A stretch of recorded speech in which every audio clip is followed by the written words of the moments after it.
California will postpone enforcement of its tough new net neutrality law until a federal court rules on the Justice Department's lawsuit seeking to prevent the legislation from taking effect. Attorney General Xavier Becerra said he would temporarily delay implementation of the new law, which seeks to restore Obama-era open Internet rules, until the legal dispute is resolved.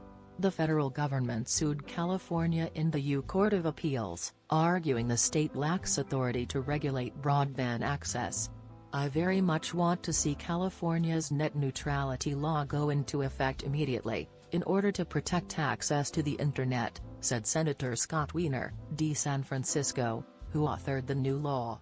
"Yet, I also understand and support the Attorney General's rationale for allowing the D.C. Circuit appeal to be resolved before we move forward to defend our net neutrality law in court." FCC Chairman Ajit Pai issued the following statement saying Becerra's decision shows the strength of the federal government's case. It also demonstrates, contrary to the claims of the law's supporters, that there is no urgent problem that these regulations are needed to address, Pai said.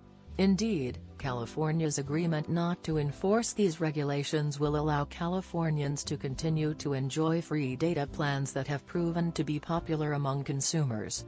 Separately, a group of telecommunications industry trade organizations announced they would propose a delay in a separate lawsuit challenging California's new law.